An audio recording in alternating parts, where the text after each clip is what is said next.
The Nazis came to power in 1933, but they didn't come to power in a vacuum.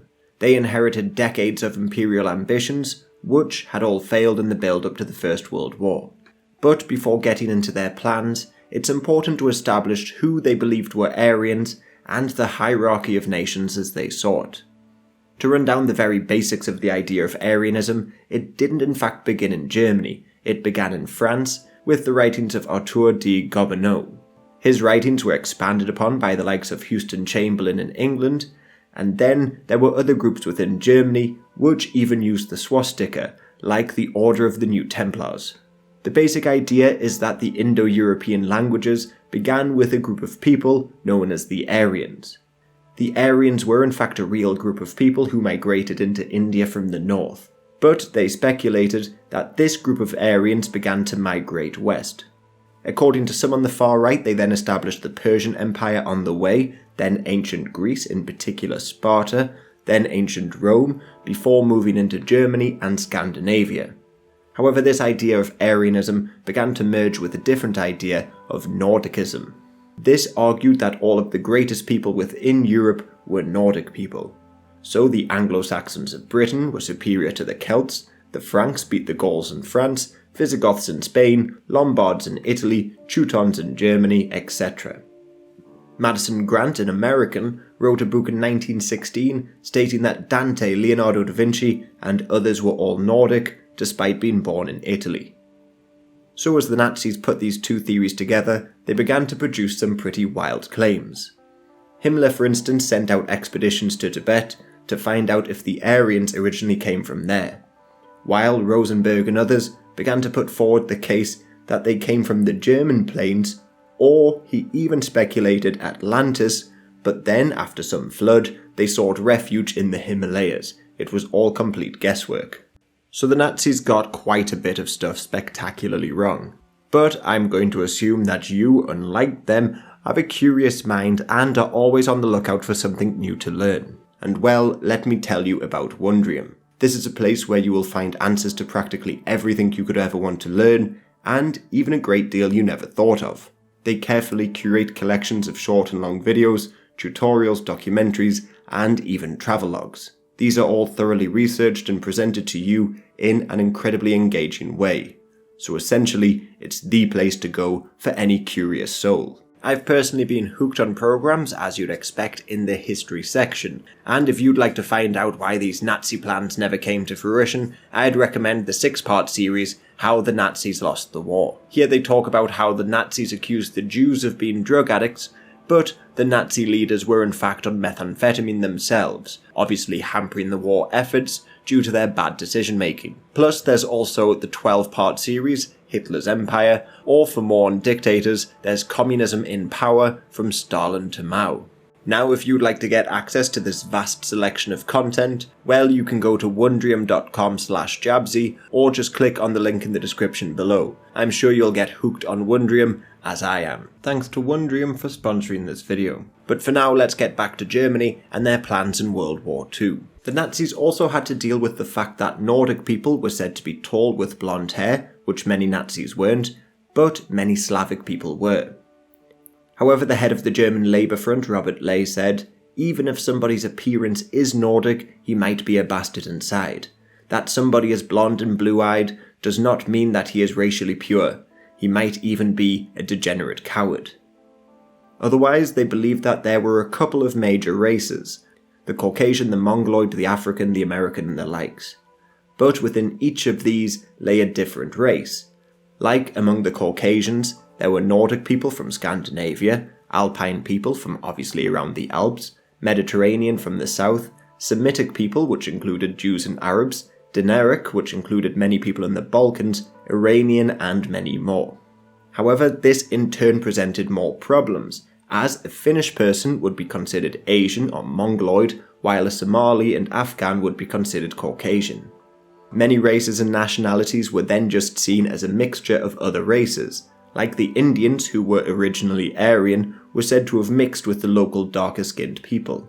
In fact, in 1934, Hitler even said to Mussolini that the Italians were not Aryan because they had mixed with black people. So it often wasn't the case as to who was Aryan and who wasn't, but what proportion of the population was, and which individuals were Germanic, Aryan, Nordic, or whichever term they decided to use. France, for instance, was said to be 25% Nordic, Alpine or Dinaric 50%, and Mediterranean 25%. Britain was 60% Nordic, 30% Mediterranean, and 10% Alpine. While Albert Gotha said the Nordic strain was distributed in Germany more evenly, whereas in England it seems to belong far more to the upper classes. To further complicate matters for a more general view, Albert Gotha defined it as, the Aryans are one of three branches of Caucasian. They are divided into Western, that is, German, Roman, Greek, Slav, Let, Celt and Albanian, and the Eastern Aryans, that is, the Indian and Iranian, Persian, Afghan, Armenian, Georgian, Kurd. Non-Aryans are therefore 1. The members of two other races, namely the Mongolian yellow and the Negroid black races. 2. The members of the two other branches of the Caucasian race, namely the Semites, Jews, Arabs, and Hamites, Berbers. The Finns and Hungarians belong to the Mongoloid race, but it is hardly the intention of the law to treat them as non-Aryans. Thus, the non-Jewish members of the European folk are Aryans. The Semitic people then, although Caucasian, were not Aryan, because it seemed that they were unwilling to accept the Arabs along with the Jewish people into this category. But Hitler did later try to make some deals with the Arabs and seemed to speak of them highly. So some people who didn't even belong to the Indo-European family, like the Hungarians, Finns and Estonians, were considered Aryans sometimes, while even though the Russians and Semitic people spoke an Indo-European language, they would not be considered Aryan. It was all very confused. Practically half of the world could be given the title of Aryan to some degree, and nationalities like the Japanese were granted the status of honorary Aryans. Even the term Germanic could be equally as vague. As Hitler said, "We've lost some of our Germanics, the Berbers of North Africa, the Kurds of Asia Minor. One of them was Kemal Ataturk, who had nothing to do with his compatriots from the racial point of view." So, as I go through the various countries and their plans, I will mention the views the Nazis had about them. Anyway, going back to the plans. The Nazis inherited the idea of Eastern settling from medieval times, the notion that Germans were almost destined to expand their culture into Poland, the Baltic and the likes. This was developed into the idea of Middle Europa before World War I, but this was a vague concept of uniting the central states of Europe under German control. The Nazis obviously took this old idea, one which dates back to the Crusades and medieval settlers, and developed Lebensraum. Yet before the Nazis could even make a start on conquering new lands, they had to reclaim what they deemed to be lost German lands. This was central to the idea of Nazism, as right the way back in 1920, at the Hofbrauhaus Beer Hall in Munich, Hitler listed off 25 demands for the new Nazi party, and number 1 was, "We demand the union of all Germans in a greater Germany on the basis of the right of national self-determination." So an obvious contender for this was Gdansk or Danzig, which had been turned into a free city in a customs union with Poland. There 95% of the population was German, but was created after World War I in order to give Poland a route to the sea. Also in Poland there was Katowice. After World War I, the Allies didn't really know what to do with this whole region, Upper Silesia, so let the people have a plebiscite. But this just presented more problems, as Katowice voted to remain German, while the countryside around it voted to join Poland. Eventually the League of Nations just split the region, and many Germans left the city, until in 1939 only around 5 to 10% of the population was German. However, given the industrial capacity of Silesia and the historic populations there, this would have also been brought into Germany. Otherwise, other German claims lay in Memel, which they took from Lithuania before the war, and of course Austria. I don't think I need to dwell too much on Austria, as the Anschluss is common knowledge. But nearby there's Switzerland, which the Germans planned to partition with the Italians as part of Operation Tannenbaum. Hitler despised the Swiss and their government, but the majority of the country is German-speaking. So, although this plan never got off the ground, Himmler planned out the entire process, from invasion to becoming a German province. And then, although minor, I should mention Liechtenstein. There was a small attempt at a Nazi coup there prior to the war, and there were even reports of German soldiers set to move into the country. So this too could have been a German province, but the coup failed and not much attention was paid to it afterwards. As for the Sudetenland, which the Germans claimed early on, this region had been settled in by Germans back in the 13th century at the invitation of Bohemian kings. Like other monarchs, they were keen to exploit German skills like glassmaking. Then Bohemia lost a lot of their population during the Hussite rebellions and 30 Years' War, so these German settlers became more influential. They became even more so when the Austrians took over the country, and in the middle of the 19th century, German speakers made up the majority of the population of Prague, but thanks to a rise in Czech nationalism, this number dropped to less than 10% before World War I.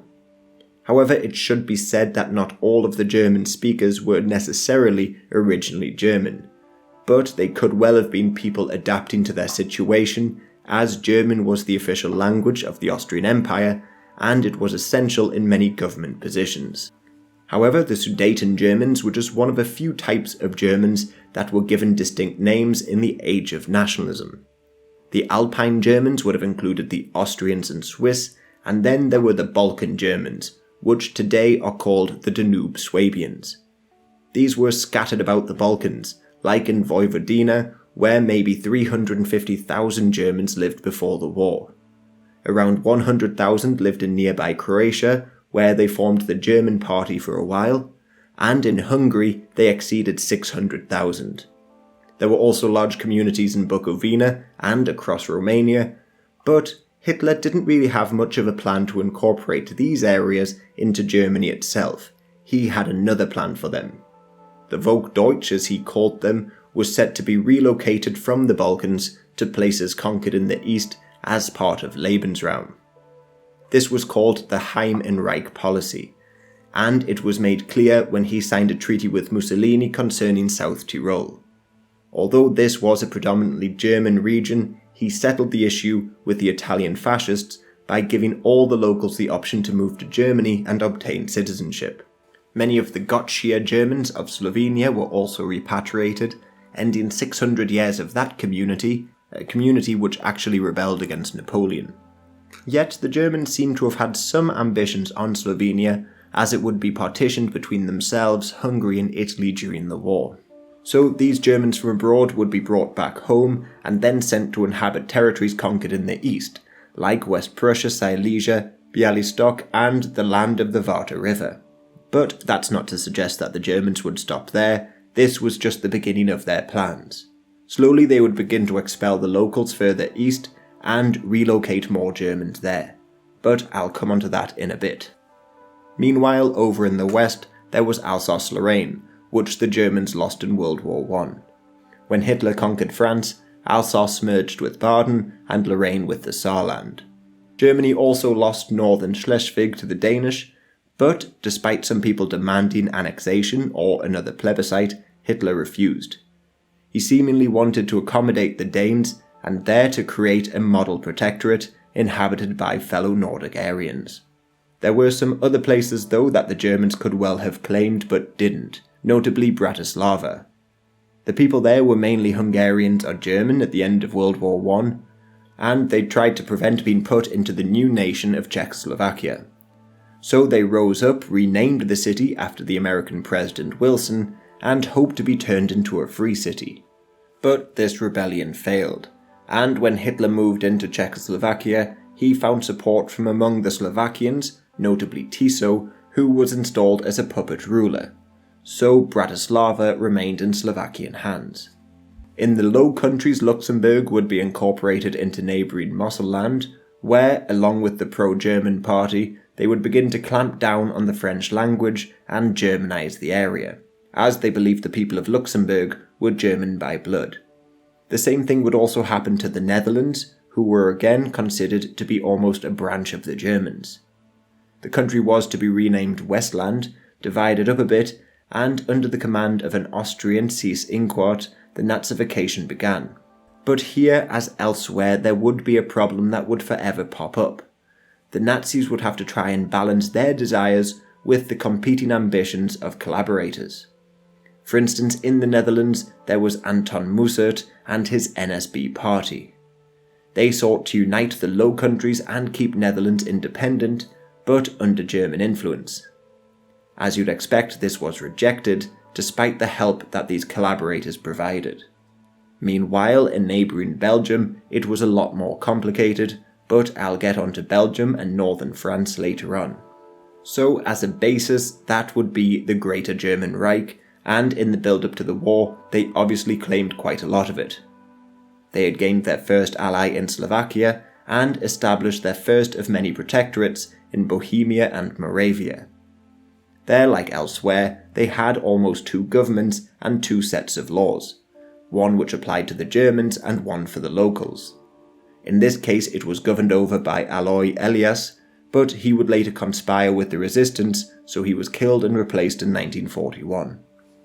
However, this was just a temporary arrangement. As Hitler said, for 1,000 years the provinces of Bohemia and Moravia formed part of the Lebensraum of the German people. Czechoslovakia showed its inherent inability to survive, so it would, in the future, be a region for Germans to settle in. Plus, while taking over Czechoslovakia, the Hungarians moved to secure land in Slovakia. The Germans mediated peace by giving land over to the Hungarians, and thus bringing them closer into their sphere.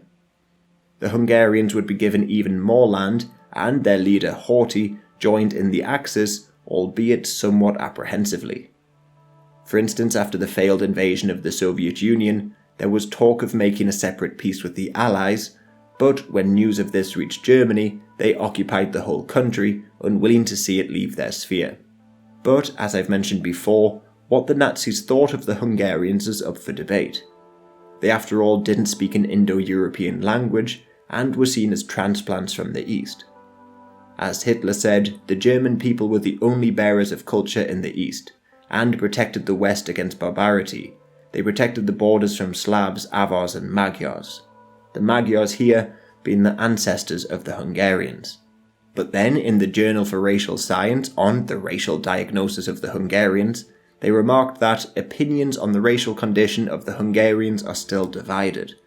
And throughout the war they were still debating whether German men could marry Hungarians. But for now, at least, they were spared from German expansion, and there weren't any large plans to resettle Germans there. Then, after Czechoslovakia fell, Danzig was demanded, but this was a step too far, and the war began. I think most of the major events of the war are well documented, so I'll just stick with the plans, focusing first on the East, as that was Hitler's chief plan from the beginning. As Himmler said, the war is being carried on to keep the path to the East open, so that Germany may be a world power, to found the Germanic World Empire. Their first conquest was Poland, and there they were to annex a lot of land, while a general government was formed in the south. But this was under the control of a German named Hans Frank. Frank was tasked with turning this region into a purely German area within 15 to 20 years. Where 12 million Poles now live, it is to be populated by 4 to 5 million Germans. The central government must become as German as the Rhineland. Warsaw would be completely redeveloped into a model city, and Krakow, which Hitler considered German, would be the first points of colonization. From this point they would drive the Poles out or just kill them. 20 million was set to be deported to the east, and until then, as they said, the general government is a Polish reservation, a great Polish labour camp. This idea of reservations seems to have been brought to Germany from the United States, along with some of their racial laws. Well, that's according to some historians. And they also expanded the ideas of reservations to include the Jewish people. For a long time before the Holocaust started, the Nazis were planning on relocating the Jewish people to places like Madagascar. But later they planned on creating a reservation for them around Lublin, while the city itself, they envisioned, would be 40% German by 1945. Frank wanted to turn the entire region into Vandalengau, the province of the Vandals, the Germanic barbarians. But really, nobody knew what to do with this remaining land and how to divide it. It seems that it would have been divided up and gradually annexed after the war, However, when Operation Barbarossa began, it actually expanded to include Galicia. Yet this expansion presented its own problems. This region today is part of Ukraine, but before the war it was Polish, and before the First World War it was Austrian. So the region was a mix of various groups including Jews, who made up 25% of the population of the city of Lviv. Plus, inside the city, Ukrainian nationalists united behind Stephen Bandera and declared their independence when the Nazis invaded. But the Nazis were unwilling to recognize this new state as an independent ally free from their control. So he was sent to a concentration camp, but later in the war they would try to call on him to help fight off the Soviets, but he refused. So the rest of at least western Ukraine was placed under German control. Here again they looked to slowly move Germans in and Ukrainians out, in an almost one-in, one-out policy. In Hitler's words, "We must no longer allow Germans to emigrate to America. On the contrary, we must attract the Norwegians, the Swedes, the Danes and the Dutch into our eastern territories. They will become members of the German Reich. Our duty is methodically to pursue a racial policy. As for the Swiss, we can use them at best as hotel keepers." He summed this up further when discussing Ukraine. "To exploit the Ukraine properly, the new Indian Empire, I need only peace in the West. We'll supply the Ukrainians with scarves, glass beads and everything that colonial peoples like. As for the 2 or 3 million men whom we need to accomplish this task, we'll find them quicker than we think. I shall no longer be here to see all that, but in 20 years the Ukraine will already be a home for 20 million inhabitants besides the natives. In 300 years the country will be one of the loveliest gardens in the world." However, in Ukraine there was again some debate as to what race they were. Bormann, for instance, visited the region and when looking at the children remarked, "It really is curious to think that these children will become Ukrainian adults with their vulgar, inexpressive faces." And he went on to criticize them for being Slavic. But the Nazis tended to make some exception for the women somehow, saying they were at least partially Aryan. Hitler said, "These girls bursting with health would introduce a welcome strain into the race, for many of them are obviously of sound Germanic origin." The population, however, were not allowed to be taught much, given no healthcare, and would live separate to the colonizers, merely working on fields, and given music, so the villagers will be grateful to us. Plus, on healthcare, Hitler even advocated for persuading them that vaccination and the like are really most dangerous, to stop them demanding it, while putting notices in Ukrainian language, "Beware of the trains" are superfluous. What on earth does it matter if 1 or 2 more locals get run over by the trains? So Ukraine was set to be a colonized land, and he even referred to giving them beads, like with the Native Americans, and referred to the region as his India. He in fact seems to have tried to emulate the British and Americans quite a bit in terms of colonial pursuits. He in fact talked quite a bit about how the British were able to keep down millions of people in India and said they had historically been better colonizers than the Germans. In Ukraine though, he wanted to separate off Crimea because centuries ago there were a group of Goths that lived there. Even as late as 1690, a German explorer named Kampfer wrote Crimea still retains many German words, brought thither as is supposed by a colony of Goths. So Hitler hoped to turn this fully German by importing people from South Tyrol. He actually had no great ambition over the Black Sea, but still believed Crimea would hold cultural and economic value. Also, on the diplomatic front, he said, "And as we have no interests in the Mediterranean, this should give us, after the war, a chance of establishing really amicable relations with Turkey." After the war, he also wanted to build a series of autobahns to the peninsula, and, along with Croatia, turn it into a tourist hotspot for the empire. The beauties of the Crimea, which we shall make accessible by means of an autobahn, for us Germans, that will be our Riviera. It's the road that brings people together. What progress in the direction of the new Europe. There was also another little bit of Ukraine that would be divided off, and that's the southwest around Odessa.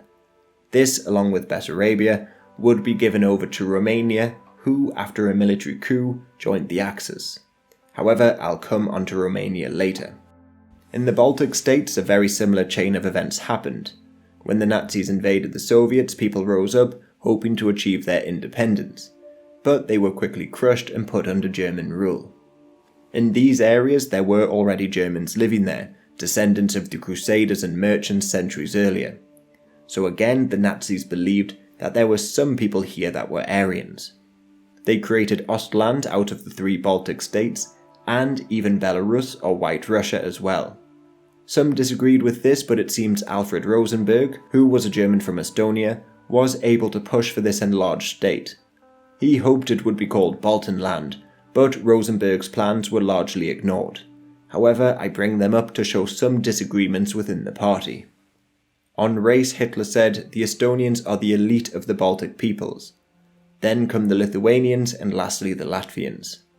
Again, this is a strange take on his own philosophy. The Estonians speak a Finno-Ugric language, but he places them above the Latvians and Lithuanians. He doesn't go into any great detail on these points, but potentially he could have believed there was a greater proportion of German blood among the Estonians, but that's just a guess. In the long run, many of them will be deported, but some, especially the Estonians, could well have been Germanicized.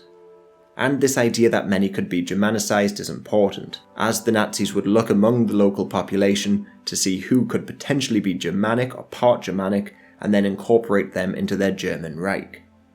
Otherwise, later in the war, when more troops were needed, a new government was created in Belarus, but this was mainly just to encourage fighters, and it only survived a year.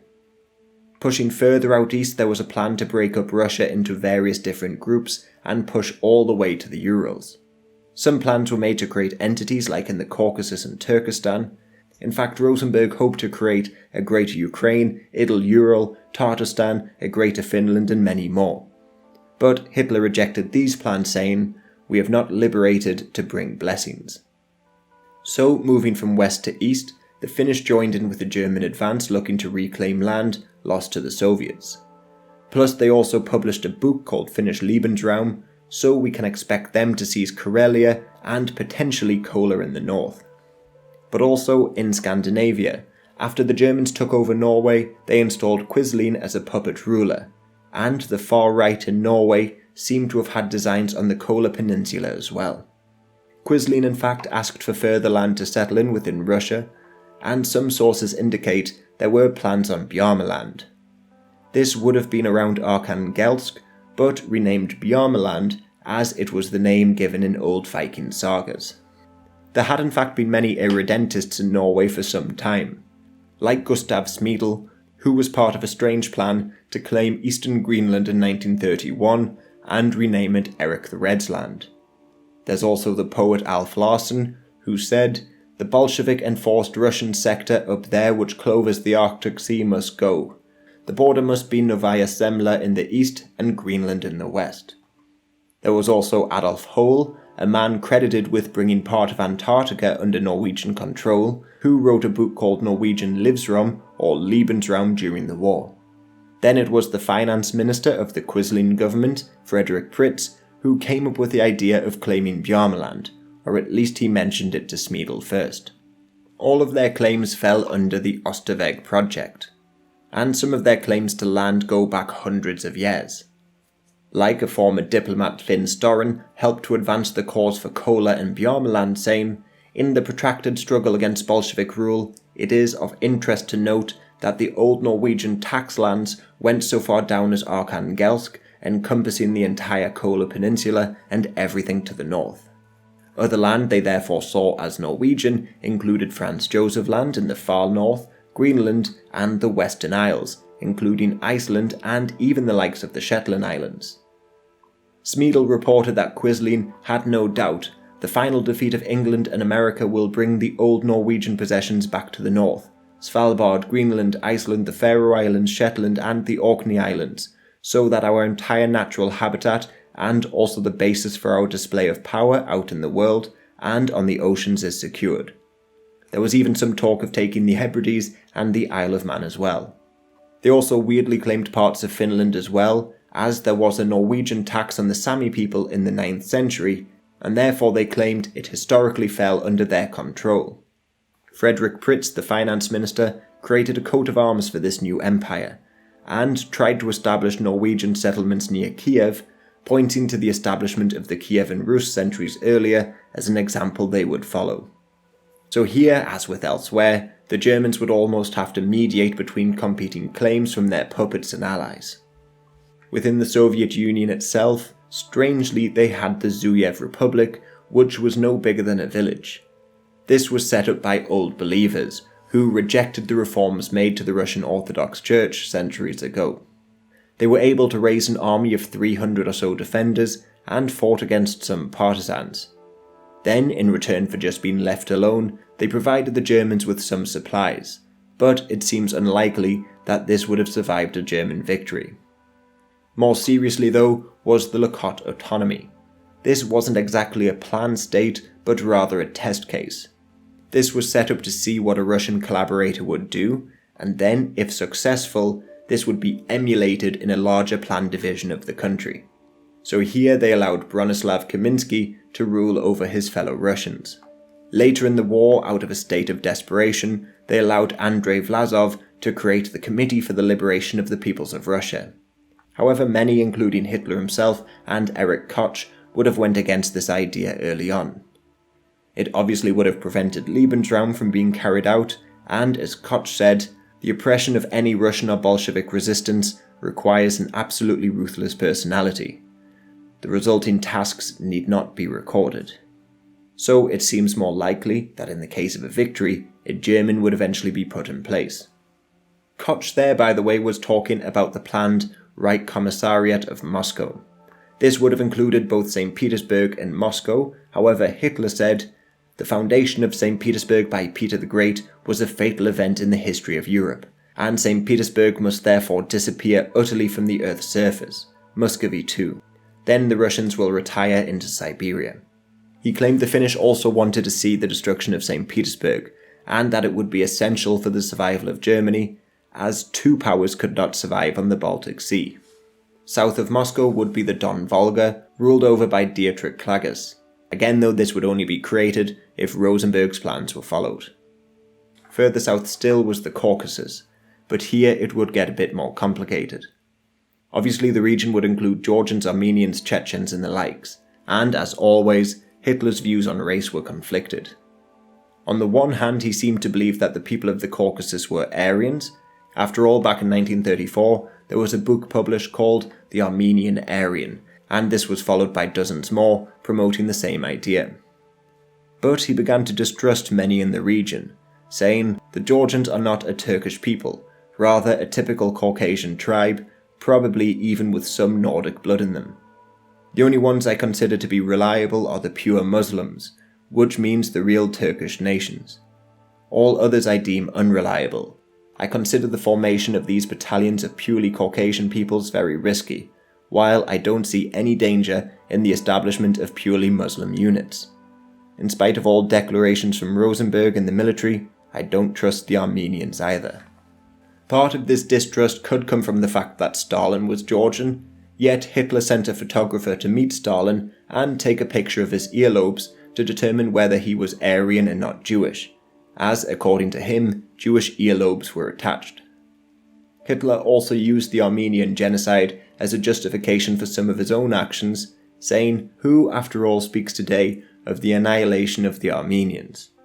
So he seemed to at least prefer Turkic people in some regard to the Caucasians in the Caucasus. Either way, the initial plan was to divide up the Caucasus into further subdivisions: Georgia, Azerbaijan, Kuban, the North Caucasus, Kalmyk, and around the Terek River. These would again be placed under German rulers and of course be exploited for resources, especially the oil fields in Azerbaijan. But Turkey may well have been offered some land here if they joined the Axis, however I'll get onto them later.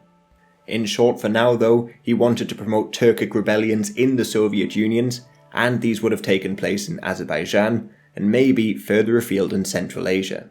However, as per usual, there were competing ideas. Like they planned to set up another state of sorts, called Turkestan. This would have included all the Soviet Central Asian nations, and sometimes they even talked about including Udmurtia, Tatarstan and Altai. This again was put forward by Rosenberg, But like his other plans, this was rejected for the time being, as Hitler was more focused on Lebensraum. Plus, it fell beyond the Ural Mountains, and they played a prominent role in Nazi planning. Initially, they couldn't quite decide on where to draw the boundaries of Asia as such. Even Quisling chipped in with the idea of making the boundaries the Dnieper River, but this fell far short of Hitler's plan. When they were looking to invade the Soviet Union, they planned on only advancing to the AA line. This stretched from Arkhangelsk in the north to Astrakhan in the south. But then in 1941 they met with the Japanese to discuss how to divide up Asia, and they settled on the 70th meridian east longitude. This would have given the Germans control over chunks of land in Siberia, where they had no real plans, and most of Central Asia, so maybe Turkestan would have been revisited. Plus they would have been given free rein in countries like Persia and Afghanistan. Generally though, at first, Hitler didn't plan to settle Germans much further beyond the Ural Mountains. However, he expected a future war with Asian people, like the Russians who he called Asian, and the Europeans later on. So he was suspicious of solely depending on the Urals for defence. In his words, "We must take care to prevent a military power from ever again establishing itself on this side of the Urals. When I say on this side of the Urals, I mean a line running 200 or 300 kilometers east of the Urals. It should be possible for us to control this region to the east with 250,000 men plus a cadre of good administrators. Let's learn from the English, who with 250,000 men in all, including 50,000 soldiers, governed 400 million Indians. This space in Russia must always be dominated by the Germans." But he goes on to say, it's absurd to try to suppose that the frontier between the two separate worlds of Europe and Asia is marked by a chain of not very high mountains. The real frontier is the one that separates the Germanic world from the Slav world. It is our duty to place it where we want it to be. Asia, what a disquieting reservoir of men. The safety of Europe will not be assured until we have driven Asia back behind the Urals. He then goes on to speculate that the Russians or other Asians may invade again. Since there is no natural protection against such a flood, we must meet it with a living wall. A permanent state of war on the Eastern Front will help to form a sound race of men, and will prevent us from relapsing into the softness of a Europe thrown back upon itself. So, at least at the beginning, the goal was to push to the Urals and a couple hundred kilometers beyond it, then set up a living wall of humans, as he called it, prepared for a future war.